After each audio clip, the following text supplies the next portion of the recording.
নমস্কাৰ, মই ৰঞ্জন চৌধুৰী। 15 আগষ্ট আহি পালেহি। 15 আগষ্ট প্ৰতি বছৰ আহে, উদযাপন হয়, এইটো বাৰু বেলেগ কথা। কিন্তু এইবাৰৰ 2025-ৰ 15 আগষ্ট অলপ বেলেগ। তাৰমানে কিছু সংগঠনে ডেডলাইন দিছে যে আপোনাৰ 15 আগষ্টৰ আগে আগে বাৰু অসম খালী কৰিব লাগিব, আৰু চিধা কথা। আৰু গম পাইছে আৰু কি একেটা কথাই কৈ থাকিম, কাক খালী কৰিব লাগিব, কি কথা নকথা। অৱশ্য ডেটটো বহুত পলমকৈ দিলে। আচলতে তেওঁলোকে দিব লাগিছিলে 16 মে'। কাৰণ আপোনালোকৰ নিশ্চয় পাহৰি যোৱা নাই, 2014-ত মোদী ডাঙৰীয়াক কৈছিলে যে 16 মে'ৰ পিছত টালি-টোপোলা লৈ গুচি যাব লাগিব। তো মই গম নাপাওঁ যে অসমৰ সংগঠনকেইটা ইমান ডেডলাইনটো ইমান বঢ়াই দিলে কিয়। এইটো মে' আছিলে, মে' কৰিব লাগিছিলে। তেতিয়া প্ৰধানমন্ত্ৰীৰ সেই ডায়লগৰ লগত বস্তুটো অলপ খাপ খালে হয়, আৰু তেতিয়া হয়তো প্ৰধানমন্ত্ৰী অলপ এক্সট্ৰা কিবা পেকেজ দিলে হয়। ঠিক আছে, মইতো কৰিব পৰা নাই বাবা, তহঁতি কৰ, মোৰ কমিটমেণ্টটো তহঁতি হেৰি কৰ। তেতিয়া মোদী ক'ব যে নাই, মোদী হে তো মুমকিন নেহি হে, সংগঠন হে বলকে মুমকিন হে। তো সেইটো তেওঁ কৰিব পাৰিলে হয়। তো যি লোকে এইবিলাক হয়তো মূৰত খেলা নাই, আৰু সংগঠনটো সংগঠনৰ গতিত চলি আছে। মই তাত হস্তক্ষেপ কৰিবলৈও নাই, ক'বলৈও নাই। যি খুচি যেনেকৈ ভাল লাগে কৰক। যদি ইয়াত অসমৰ উন্নয়ন হ'ল ভাল কথা, ৰখাতলৈ গ'লে ৰখাতলৈ যাব আৰু। কাৰণ চব জ্ঞানী, কাকো জ্ঞান দি লাভ নাই। এতিয়া 15 আগষ্টৰ আগত আজি পেপাৰত পালোঁ যে কোনোবা সংগঠনে আৰু 30 দিন সময়সীমা বঢ়াই দিছে, এক্সটেনশ্যন দিছে। আৰু আচৰিত। আৰু 15 আগষ্টৰ পিছত হ'লগৈ জিতেন দত্ত, আলফা নহয়, চালফা আকৌ। আলফাটো এতিয়া মই এই হেৰিকে মানো, চিধা চিধি ক'বলৈ গ'লে পৰেশ বৰুৱা যি গোট আছে সেইটোকে মানো। তেওঁলোকে আলফা স্বাধীন বুলি লিখে, কিন্তু ঘূৰাই পকাই এই জিতেন দত্ত যি হওক, যিমান আছে এইবিলাক চব চালফাই। আৰু অলপ চালফা, বেছি একো নাই। তেওঁলোকে ডেডলাইন দিলে 15 আগষ্টৰ পিছত। তো 15 আগষ্টৰ পিছত সেইটো কেতিয়ালৈকে গৈ শেষ হ'ব? 15 আগষ্ট কি 2026-ৰ ইলেকশ্যন শেষ হৈ যোৱাৰ পিছত শেষ হ'ব নেকি? 15 আগষ্ট এটা বহুত দীঘলীয়া এটা প্ৰচেছ। এতিয়া কোনোবা এক্সটেনশ্যন কৰিছে, এতিয়া কোনোবা তাৰমানে আৰু 48 ঘণ্টা আছে। 48 ঘণ্টাৰ ভিতৰত টালি-টোপোলালৈ যাব লাগিব। কিছুমানে খবৰ পাইছে নাই আৰু এক্সটেনশ্যন দিছে, তো যিবিলাক অঞ্চলত এক্সটেনশ্যন দিছে তাত শ্বিফ্ট কৰি আছে। আৰু নতুনকৈ এটা ভাল খবৰ আহিছে দেই, মুছলমানৰ ওপৰত। এই মিয়া চিয়া বুলি ক'লে, চিধা চিধি মুছলমানৰ ওপৰত, সংখ্যালঘুৰ ওপৰত নতুন এটা ভাল খবৰ আহিছে। এয়া হ'ল কি ঘৰ আপচি। গম পাইছে না ঘৰ আপচিটো কি? ঘৰ আপচি নহয়, এইটো UP বিহাৰত চলি থাকে। এতিয়া আমাৰ অসমতো চলি আছে ঘৰ আপচি। হিন্দু ছোৱালী যদি মুছলমান ঘৰত বিয়া হৈ গুচি গৈছে, আকৌ যদি ঘূৰি আহে, এইটো ঘৰ আপচি। আৰু এইবিলাক চলি আছিলে। এতিয়া নতুন এটা ব্যৱস্থাপনা আমি লখিমপুৰত দেখা পালোঁ। এয়া কি? তাৰমানে গুজৰাটতো আপোনাৰ, মই জাষ্ট এটা ইনফৰমেশ্যনৰ কাৰণে কৈ থওঁ দেই, গুজৰাটত যোনটো 2002 চনত এটা নৰসংহাৰ হৈছিলে, হাজাৰ হাজাৰ মানুহ মৰিছিলে। এই বস্তুটো এতিয়ালৈকেও বিতৰ্কত এৰা নাই। সেই বস্তুটোৰ গুজৰাটৰ এটা চ'ৰ্চৰ পৰা আমি ইনফৰমেশ্যন পাইছিলোঁ। এবাৰ ট্ৰেইনত যাওঁতেই মোক একজনে শ্বেয়াৰ কৰি আছিলে কথাবিলাক। তো তেওঁতো নাজানে নহয় মই কোন হয়, কি কথা। তো গুজৰাট যি সংঘৰ্ষ হৈছিলে, গুজৰাট সংঘৰ্ষৰ it was so' plain. Gujarat সংঘৰ্ষৰ প্ৰায় 1-1.5 মাহ আগৰ পৰা যিসকল ধৰি লওক অলপ মুছলমান মস্তান টাইপ মানুহ আছে, তেওঁলোকক আগতে কিবা না কিবা হেৰিত জেলত ভৰাই দিছিলে। তো তেওঁলোকতো ভবা নাই যে ঠিক আছে, আমিতো কিবা কিবি কৰি থাকোঁ, কেছ টেছ লাগি থাকে, এনেই ভৰাইছে চাগে। তো এই মুছলমান মস্তানকেইটা যাতে বাহিৰত থাকিব নোৱাৰে, তাৰ কাৰণে প্ৰায় 1-1.5 মাহ আগৰ পৰাই এই প্ৰক্ৰিয়াটো চলি আছিল। এইটো গুজৰাটৰ মানুহে ধৰিব পৰা নাই, আৰু বিশেষকৈ মুছলমান সম্প্ৰদায়ৰ মানুহে ধৰিবই পৰা নাই।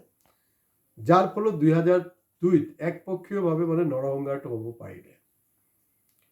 গুজৰাট মডেল যোনটো আছে মুছলমানৰ ক্ষেত্ৰত, সেই গুজৰাট মডেলটো এনেকুৱা এটা অনুভৱ হৈছে যে অসমতো ইমপ্লিমেণ্ট হ'বলৈ গৈ আছে। তাৰমানে গুজৰাটো কিন্তু যথেষ্ট মুছলমান আছে, আৰু এই মুছলমানখিনি কিন্তু BJPক ভোট দিবলৈ বাধ্য। তাৰমানে তাহাঁতৰ চিধা চিধি কথাটো হ'ল যে তোমালোকে বেপাৰ কৰা, চাকৰি কৰা, কোনো দিগদাৰ নহয়। চাকৰি কমেই কৰে, বেপাৰে বেছি কৰে, ব্যৱসায় বেছি কৰে। তো গতিকে বেপাৰ কৰা, আমাক ডোনেশ্যন দিব আৰু ভোটটো দিব লাগিব, সময়ে সময়ে আমাক পাৰ্টিক ডোনেশ্যন দিব লাগিব আৰু ভোট দিব লাগিব, বেলেগ আৰু কোনো মতলব নাই, মানে আমি হাত দি থাকিবলৈ দিম। তো সেইটো হ'লগৈ তাত আণ্ডাৰষ্টেণ্ডিং, সেইমতেহে চলি আছে। নহ'লে গুজৰাটত বিজেপিয়ে এবচলিউট মেজৰিটি পোৱাৰ কোনো কাৰণেই নাই, কাৰণ মুছলিম মানে যিবিলাক অধ্যুষিত অঞ্চল তাতো দেখা গৈছে যে বিজেপি জিকিছে। এতিয়া লখিমপুৰত এটা খুব ইণ্টাৰেষ্টিং ঘটনা হৈছে, ঘৰ আপচি এইটো কাৰণে ক'লোঁ, নতুন এটা টেকনিক লৈছে। তো এটা অঞ্চলত মানে সেইটো সন্দেহযুক্ত নাগৰিক আছে বুলি বিভিন্ন দল সংগঠনে দাবী দাবা কৰি আহিছে আৰু তাৰ উচ্ছেদৰ দাবীও কৰি আছিলে।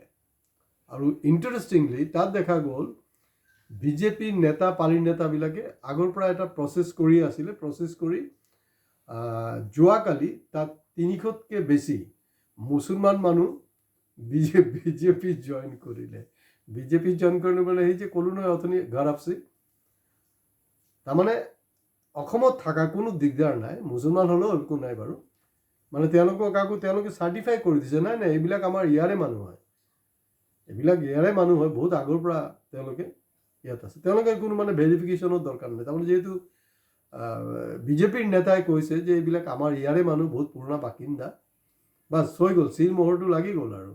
তো গতিকে নিশ্চিন্তত তাহাঁতিতো এই যে 300তকৈ ওপৰত যে মানুহ আছে সেই মানুহখিনি কিন্তু বাচি যোৱা মানে সাময়িকভাৱে এটা সকাহ পাইছে। তো এই মডেলটো একচুৱেলি এনেকুৱা এটা অনুভৱ হৈছে যে গুজৰাটতো ছেইম বস্তুত আপোনাৰ তাৰ যিবিলাক মুছলমান আছে, মুছলমানবিলাকক বিজেপিয়ে বছ কৰি পেলাইছে, বছ কৰি তাহাঁতক হিপটনাইজ নহয়, ঠিক একদম কাবু কৰি পেলাইছে, কাবু কৰি তাত এই কাৰবাৰটো চলাই আছে। তো বিজেপিয়ে এতিয়া অসমত কিন্তু এই মডেলটো বঢ়াব। আৰু যি দল সংগঠনকেইটা, যি দল মানে এতিয়া সৰহভাগ দল সংগঠন, কিন্তু চবেতো মুছলিম খেদিব লাগে, মিয়া খেদিব লাগে, আৰু এই যে গৰিয়া মৰিয়া এই চব কোনোবাই চব ফাং কথা হয়, এইবিলাকৰ মুছলমান মইতো সদায় কৈ আছোঁ, আপুনি বিহাৰী মুছলমান হওক, বঙালী মুছলমান হওক, অসমীয়া মুছলমান হওক, আপোনাক 5 মান নমাজ পঢ়িব লাগে, চবৰ একেই নিয়ম। আপুনি গৰিয়া মৰিয়া হ'ল বুলি আপোনাৰ 2 বাৰ কৰিলে হৈ যায়, তেনেকৈ কোনো কথা নাই। এইবিলাক তেলিয়ামি কিছু ৰাজনীতি হৈছে। এইটো এটা নতুন গুজৰাটৰ ফৰ্মুলা কিন্তু লখিমপুৰত ওলাইছে।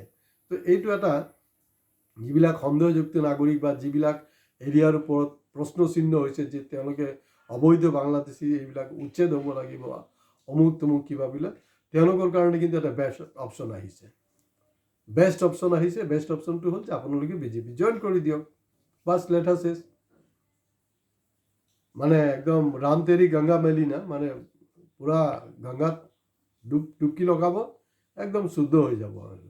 মানে বিজেপিৰ ঘৰলৈ গ'লে আগত এনেকুৱা হৈছিলে যে বিজেপিক মানে এইটো ৱাশ্বিং পাউডাৰ, মানে নিৰ্মা ৱাশ্বিং মেচিন এইবিলাক কোৱা হৈছিলে। যিবিলাক ভ্ৰষ্ট নেতা আছে বেলেগ ৰাজনৈতিক দলবিলাকৰ, বিজেপি জইন কৰাৰ লগে লগে তেওঁলোকে পবিত্ৰ হৈ যায়, ভ্ৰষ্টমুক্ত হৈ যায়। এতিয়া মুছলমানবিলাকৰ বচাৰ একমাত্ৰ উপায়, জিতেন দত্তক ভয় খাবলৈ দৰকাৰ নাই, কোনো দল সংগঠনক ভয় খাবলৈ দৰকাৰ নাই, চিম্পলি বিজেপি জইন কৰি দিয়ক, মেম্বাৰশ্বিপ লৈ লওক, বাছ একদম নেশ্যনেল পাৰ্মিট, পুৰা ইণ্ডিয়াত ফুৰি থাকক, একদম বিন্দাছ ফুৰি থাকক। ইণ্টাৰেষ্টিং হ'ল এই বিষয়টো লৈ কিন্তু অসমৰ কোনো দল সংগঠন কোনো প্ৰতিবাদ কৰা নাই। হয়তো পেপাৰত এনে কৈছে যে প্ৰতিক্ৰিয়া প্ৰকাশ কৰিছে, কোন সংগঠনে প্ৰতিক্ৰিয়া প্ৰকাশ কৰিছে।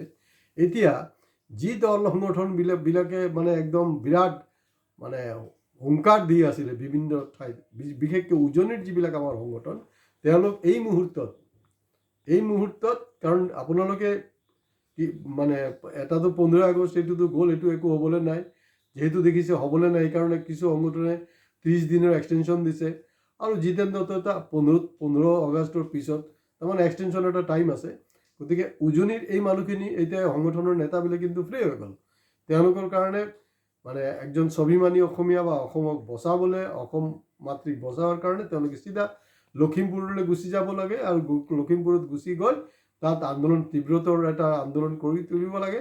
আৰু যিবিলাক এৰিয়া মাৰ্ক হৈছে, তাৰমানে আপোনালোকে এটা বিজেপিক চেলেঞ্জ কৰিব লাগিব যে মানে আপোনালোকে ক'লে এই মুছলমানখিনি দেশী হৈ যাব, তেনেকৈ কোনো কথা নাই। আমি যাক ক'ম যে এইটো অবৈধ বাংলাদেশী, এইটো মুছলমান, এইটো মিয়া, তাক উচ্ছেদ কৰিব লাগিব, একদম খাৰাং খাজ, বেলেগ আৰু কোনো ষ্টৰী নাই।